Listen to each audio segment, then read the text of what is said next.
नमस्कार, संसद टीवी पर आपका स्वागत है। मैं हूं हर्ष रंजन। अर्थनीति में आज बात करेंगे डिजिटल इकोनॉमी की।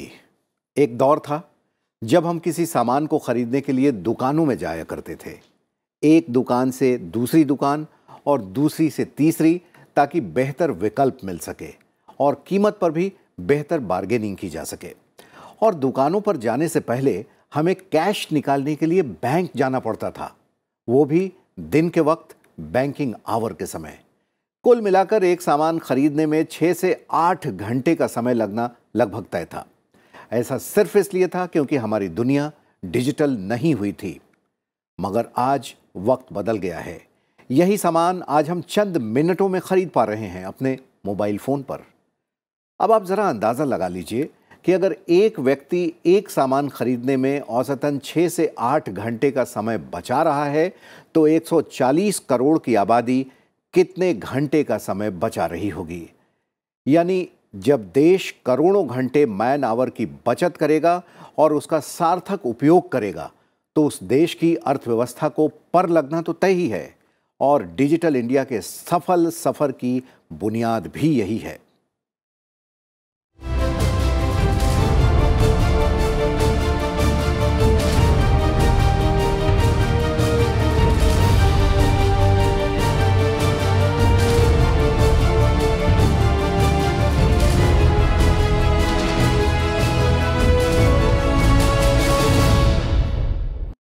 G20 देशों की अध्यक्षता इस साल भारत के पास है और भारत ग्लोबल डिजिटल इकोनॉमी का आधार बनने को पूरी तरीके से तैयार है, ताकि वैश्विक डिजिटल अर्थव्यवस्था को बल मिल सके।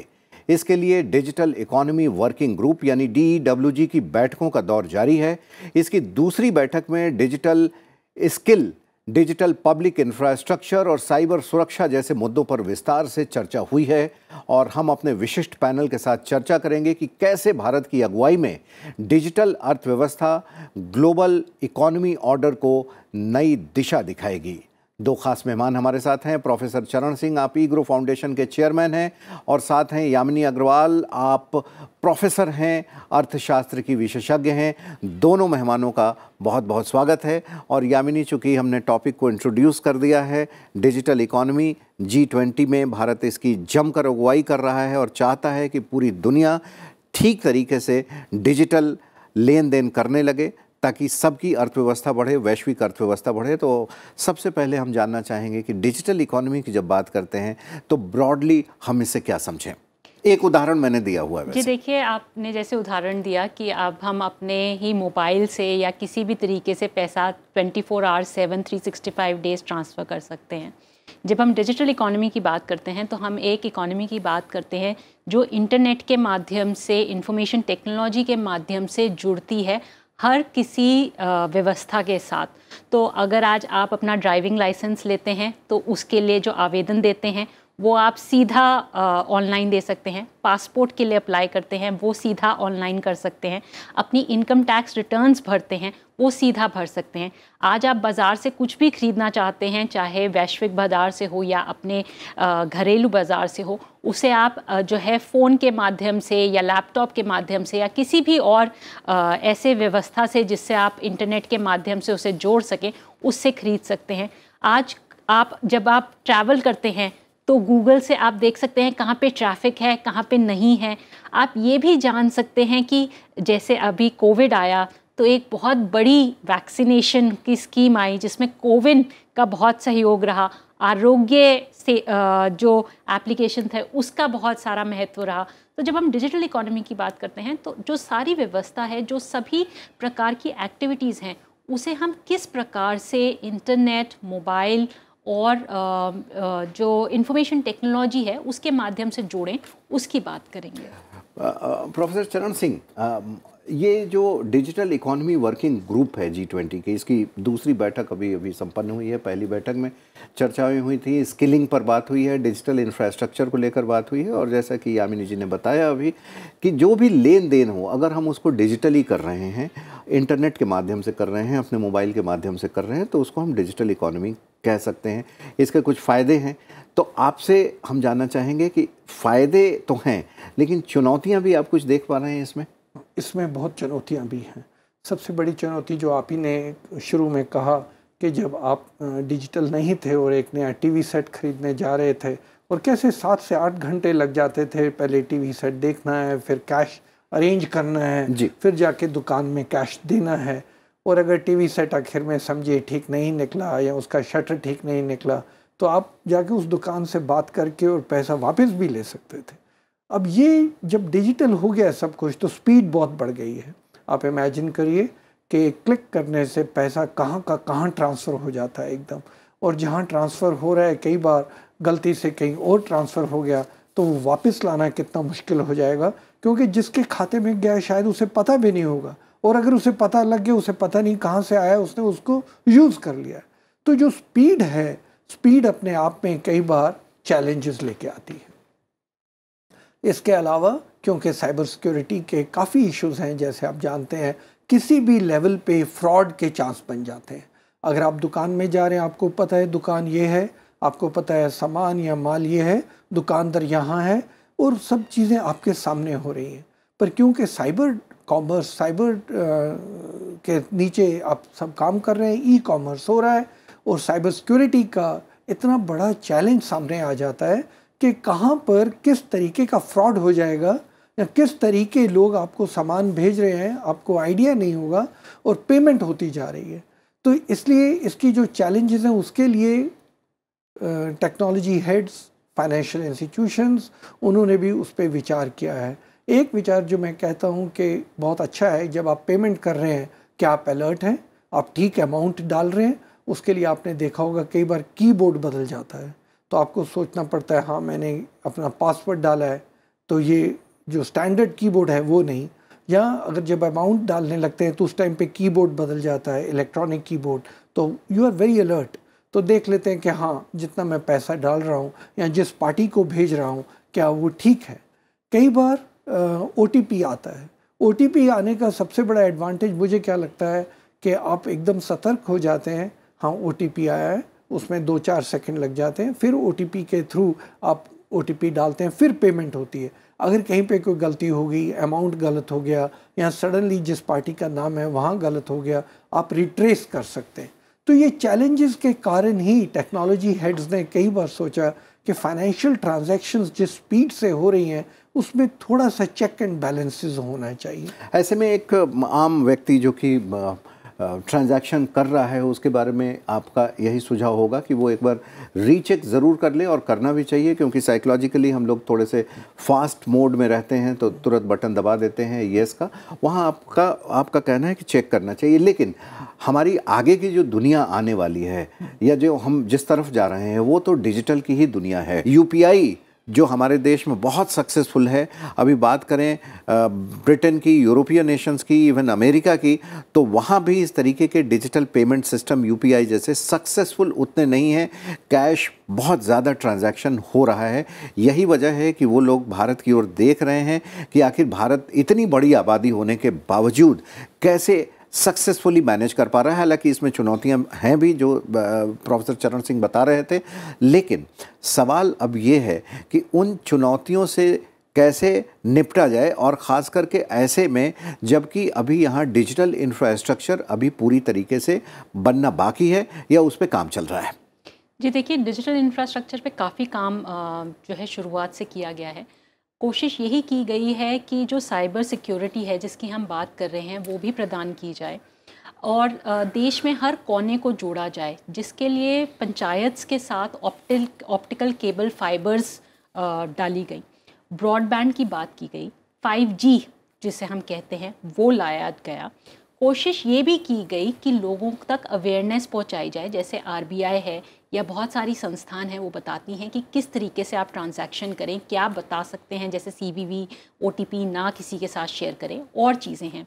पर जो एक इसमें ख़ास तौर पे हमें एक फ़ायदा मिला वो हम जिस तरीके से कोविड को जो है भारतवर्ष में हैंडल किया गया, उस समय डिजिटल इकॉनमी का सबसे ज़्यादा जो है एक फ़ायदा देखा गया, क्योंकि लोग जो है जो आपस में मिल नहीं सकते थे वो डिजिटल इकॉनमी के द्वारा जुड़े, चाहे वो अपना खाना उन्हें ऑर्डर करना था या मेडिसिन्स करनी थी या हॉस्पिटल्स में वैक्सीनेशंस के लिए बुकिंग करनी थी या बच्चों को अपनी पढ़ाई करनी थी या लोगों को अपना काम करना था, ये सब डिजिटलाइजेशन के माध्यम से पूरी तरीके से हो सका। ये भी देखा गया कि भारतवर्ष में जो डिजिटल नेटवर्क्स क्रिएट करने में एक सबसे बहुत ज़रूरी बात थी कि प्रोटेक्शन दी जाए, उसके लिए डिजिटल आइडेंटिटीज़ क्रिएट की गई, जिसमें आधार का एक बहुत बड़ा रोल रहा है। खास तौर पे अगर आप डिजिटल पेमेंट्स भी देखें, केवाईसी की रिक्वायरमेंट कंप्लीट करने के लिए लोगों को डॉक्यूमेंट्स की दिक्कतें आती थी, पर क्योंकि आधार बना, लोगों के पास एक आइडेंटिटी कार्ड आया, उसकी वजह से लोगों को सुविधा मिली। एक और जो खास बात है, मोबाइल वॉलेट्स या आप यूपीआई ट्रांजैक्शंस की बात करें तो उसमें जैम का बहुत बड़ा फ़ायदा रहा। जनधन योजना, आधार और मोबाइल, जिससे से ज़्यादा लोग जुड़े और वो अपनी सुविधा को ले सकें। ये भी किया गया कि जो रेगुलेशंस थी, चाहे वो फाइनेंशियल ट्रांजैक्शन में, जैसे जिसकी आप बात करें आरटीजीएस है या एनईएफटी है, उसे 24/7 किया गया। कोशिश ये भी की गई कि जो डिजिटल इंफ्रास्ट्रक्चर प्रोवाइड करना है उसके साथ साथ सेफ्टी भी दी जाए। तो जो बैंक्स हैं या जो इंस्टीट्यूशंस हैं वो साथ के साथ अपनी जो टेक्नोलॉजी है उसको इस तरीके से अपग्रेड करें कि वो लोगों तक पहुंचे और वो सुरक्षित तरीके से पहुंचे, ताकि अगर उन्हें, जैसे आरबीआई ने ओबर्ड्समैन की बात की कि अगर आपकी ट्रांजैक्शन हुई है, पहले आप बैंक को अप्रोच करें, अगर वो बैंक आपको पैसा जो है वापस नहीं करता या आपका जो फ्रॉड हुआ है उसको ठीक तरीके से हैंडल नहीं करता, तो आप आरबीआई ओबर्ड्समैन में कंप्लेन कर सकते हैं। तो ये जो सुरक्षा के माध्यम अपनाए गए वो एक बहुत अच्छे सुचारू रूप में रहे हैं। बिल्कुल, आपने जो कहा है, ग्राफिक्स के माध्यम से ये देखने की कोशिश करते हैं कि डिजिटल अर्थव्यवस्था जिसकी आज हम चर्चा कर रहे हैं, इसके क्या गुण होते हैं। ये एक ग्राफिक्स प्लेट पर हम देखते हैं कि ऑनलाइन और मोबाइल प्लेटफॉर्म से वास्तविक समय में सेवाएं जो उपलब्ध हों, क्लाउड पर सभी नागरिक पात्रताओं की आसान पहुंच हो, उपलब्ध हो, और सरकारी सेवाओं को डिजिटल प्लेटफॉर्म पर लाया जाए। एक सीमा के ऊपर वित्तीय लेन देन को इलेक्ट्रॉनिक और कैशलेस बनाया जाए ताकि समय की बचत हो। और साथ ही हम ये भी देखते हैं कि डिजिटल अर्थव्यवस्था के क्या क्या घटक हैं। फिर हम अगला सवाल प्रोफेसर चरण सिंह से करेंगे। और जो घटक की बात करें तो इसमें देखिए, एक घटक सरकार है, नीति है, विनियमन है, इंटरनेट है जिसे हम www वर्ल्ड वाइड वेब के नाम से जानते हैं, बिजली के बुनियादी ढांचे हैं, दूर संचार उद्योग है, डिजिटल सर्विस प्रोवाइडर्स हैं और ई कॉमर्स है। ये अर्थव्यवस्था के, डिजिटल अर्थव्यवस्था के इतने सारे घटक हैं। और प्रोफेसर चरण सिंह, अगर हम इसकी बात करें तो एक बहुत महत्वपूर्ण मुद्दा आता है, वो है डिजिटल डिवाइड का। अपने देश में भी है, रूरल एरियाज़ को देखें, अर्बन एरियाज़ को देखें, अलग अलग सिटीज़ को देखें, थोड़ा डिजिटल डिवाइड है। और अभी G20 में हम जिसकी बात कर रहे हैं, वैश्विक डिजिटल अर्थव्यवस्था, तो आप दोनों पे प्रकाश डालिएगा कि जो डेवलप्ड नेशंस हैं और जो डेवलपिंग नेशंस हैं, जो अंडर डेवलप्ड नेशन हैं, इनके बीच तो बहुत बड़ा डिवाइड है। कैसे हम पहुँचेंगे वहाँ तक? इसमें कोई दो राय नहीं है कि अगर आप ये जो डिवाइड कह रहे हैं उसको ध्यान से अध्ययन करें तो शहर और रूरल एरियाज़ में थोड़ा बहुत फ़र्क है। और शहर में भी कुछ टियर 3, टियर 4 शहर में उतनी तेज़ कनेक्टिविटी नहीं है जैसे मेट्रोपॉलिटन्स में है। आपने खुद 5G की बात की। 5G जो 4G है उससे करीब 6 से 7 गुना फास्ट है और उसकी एफिशिएंसी उससे ज़्यादा है। मतलब जो चीज़ 4G में आप 90 सेकेंड्स में कर सकते हैं, आप 5G में 5 सेकेंड में कर सकते हैं। पर 5G हर जगह लागू नहीं होता है। और अक्टूबर 22 में लॉन्च हुआ है, जहाँ मेरा ख्याल जियो ने किया या एयरटेल ने किया, अब तो फैल रहा है। पर 5G हर शहर में अवेलेबल नहीं है। उसी तरीके जब आपने कहा कि फाइनेंशियल इंक्लूजन, जिससे हम हर जगह पहुंचने का प्रयत्न कर रहे हैं, और प्रोफेसर बता रहे थे कि हमने जैम ट्रिनिटी को, जनधन योजना को, आधार और मोबाइल को जोड़ा और उससे फाइनेंशियल इंक्लूजन अचीव किया, जिसमें हमने करीब 50 करोड़ अकाउंट्स नए लिए, उससे लोगों तक हम पहुँच पाए। पर उधर भी एक कंप्लेन आती थी कि जो हैंड हेल्ड डिवाइसेस हैं जिसमें कनेक्टिविटी की ज़रूरत पड़ती है, वो कनेक्टिविटी हर जगह नहीं पहुंच पाती है। एक जगह एक और चीज़ आपने देखी होगी, यहाँ पर दिल्ली में भी, नोएडा और ग्रेटर नोएडा में खासकर, कई बार ऐसे होता है घर के एक कॉर्नर में कनेक्टिविटी है, दूसरे कॉर्नर में नहीं है। तो इस तरीके की शुरुआत में प्रॉब्लम्स आती हैं। पर आपने जिस तरीके का कि क्या क्या इसके कंपोनेंट्स होते हैं, टावर्स इनका एक बहुत बड़ा कंपोनेंट होता है। उसके एक थोड़े चैलेंजेस भी हैं। टावर के साथ कहा जाता है कि थोड़ी वाइब्रेशंस और वेव्स इस तरीके आते हैं जो बहुत हेल्दी नहीं होते। तो इसलिए आप देखेंगे कि हमारे देश की जो इंटेलेक्चुअल इंस्टीट्यूशंस हैं, जैसे IIM है, IITs है, वो प्रयत्न करते हैं कि हमारे कैंपस के आसपास अब टावर मत लगाएं। ठीक है, थोड़ा स्लो रहेगा इंटरनेट, हमें कोई हर्ज नहीं, पर टावर मत लगाइए हमारे कैंपस के आसपास। तो वो चैलेंजेस हैं, पर उसका कारण एक ये भी है कि हम लोग अभी पूरी तरह इंटरनेट या यूँ कह लीजिए डिजिटल वर्ल्ड से जुड़े नहीं हैं। जहाँ तक विदेश का सवाल है, वहाँ पर ये इनहिबिशंस जो हमारे यहाँ पर हैं वो अभी नहीं है। तो इसलिए अगर आप major cities of the world देखें, वाशिंगटन देखें, बॉस्टन देखें, वहाँ पे कनेक्टिविटी एकदम ज़बरदस्त है। आप वाशिंगटन से न्यूयॉर्क 4 घंटे जाइए, रास्ते में एक बार भी आपके फ़ोन में कहीं डिसरप्शन नहीं आएगी। वो हमारे देश में इस टाइम पे नहीं है। एक कारण ये भी आप कह सकते हैं कि यहाँ डिमांड ज़्यादा है, सप्लाई उतना मैच नहीं कर रही है, क्योंकि ग्रोइंग इकॉनमी है वहाँ पर, क्योंकि वो मैच्योर इकॉनमीज़ है। पर मैं आपसे एक बात कहनी चाहूँगा, ठीक है, हम लोग की जनरेशन है जिसने दोनों चीज़ें देखी हैं। जब अभी डिजिटल वर्ल्ड शुरू नहीं हुआ था, उसके पहले भी, और जब डिजिटल वर्ल्ड में इंडिया एकदम कटिंग एज टेक्नोलॉजी पे चल रहा है। OTP का जो हम लोग बयान कर रहे थे, OTP हमारे देश में कई देशों में नहीं है। यूपी करीब 50 देश दुनिया के हमारे UPI को ढूंढ रहे हैं। क्या ऐसा हमें एक मिल जाए, नेटवर्क मिल जाए जो इतना सॉलिड UPI का नेटवर्क है। तो इसलिए ये जहाँ पर ये हमारी एडवांसमेंट्स हुई हैं, वो तो सेलिब्रेशन का कारण है। इसलिए मैं सोचता हूँ G20 में जो मीटिंग्स हो रही हैं, उसमें इंडिया की उपलब्धियाँ इस सारे क्षेत्र में हमें बतानी चाहिए। एक और बात मैं कहनी चाहूँगा, जो अब जैम ट्रिनिटी की बात कर रहे हैं, 2019 में जब प्रधानमंत्री जी ने कहा कि हम लोग जनधन अकाउंट खोलेंगे, उससे पहले हम बड़े वर्षों से प्रयत्न कर रहे थे, बिजनेस कॉरेस्पॉन्डेंट्स ला रहे थे, हैंड हेल्ड डिवाइसेस ला रहे थे, हम लोग सक्सेसफुल नहीं थे।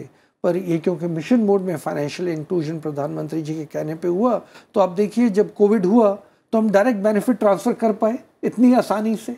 उसी तरीके जब UPI की बात आती है तो कोर बैंकिंग हमने बड़े वर्षों से शुरू कर रखा था। पूरे कमर्शियल बैंक्स हमने कोर बैंकिंग पे रखे हुए थे। उसके बाद हम कुछ मेन कोऑपरेटिव बैंक्स को भी ले आए थे। और वही बात हुई जब कोविड हुआ, तो जिस तरीके की ट्रांजैक्शन और मूवमेंट ऑफ ट्रांजैक्शंस हुई जिस स्पीड से, उसका ये कारण था कि देश ने काफ़ी प्रगति टेक्नोलॉजी पे कर रखी थी, जो हमने कोविड के टाइम सबको एक अच्छे तरीके से सबको उपलब्ध करा। और अभी ये DWG की जो दूसरी बैठक चल रही थी हैदराबाद में, जो ख़त्म हुई दूसरी, इसमें लोग हैदराबाद IIT गए थे और वहाँ 5G के साथ साथ 6G टेक्नोलॉजी पे कैसे काम हो रहा है वो भी देखा। तो हम उम्मीद करते हैं कि आने वाले वर्षों में जब 6G टेक्नोलॉजी आ जाएगी, उसके बाद तो दुनिया ही पूरी अलग हो जाएगी। बिल्कुल। लेकिन बहरहाल फ़िलहाल देखते हैं कि एंगस मैडिसन दुनिया के जाने माने ब्रिटिश अर्थशास्त्री, इतिहासकार रहे हैं। दुनिया के देशों की अर्थव्यवस्था के इतिहास पर इनका गहरा रिसर्च है। ये कहते हैं कि from 1 CE all the way through the next 2 millennia up to 1700 CE, all the large scale industries like mining, metallurgy, textile arts and crafts flourished in India. They boosted trade to such an extent that India held about 1/4 of world's GDP. Yes, the economic history of India is truly astounding. इनका professor चरण सिंह, इनका ये मतलब है कि एक वक्त ऐसा था 1700 ईस्वी तक, जो कि पूरी दुनिया की इकोनॉमी जितनी थी उसका सबसे बड़ा हिस्सा भारत के पास था। फिर धीरे धीरे यहाँ से ये हुआ। तो क्या आपको लगता है कि एक बार फिर भारत डिजिटल इकोनॉमी दुनिया को दिशा दिखाकर, रोशनी दिखाकर एक बार फिर, अभी 5वीं बड़ी अर्थव्यवस्था है, 5वीं से चौथी, तीसरी पहुँचते हुए फिर एक बार नंबर 1 अर्थव्यवस्था बनेगा? इसमें दो राय नहीं है, इसमें दो राय नहीं है। अब तो ये बात कह रहे हैं, मैं पढ़ रहा था कि करीब 400-500 साल पहले साइकिल का इन्वेंशन हुआ था, 2 व्हील्स और बीच में। पर इन्होंने अब आके ढूंढा है कि हमारे देश के जो प्राचीन मंदिर हैं जो 2000 साल पुराने हैं, उसमें उनको मूर्तियां मिली हैं जो 2 पहिए हैं और साइकिल की शेप का है। अभी वो तो 2000 साल पुराना है।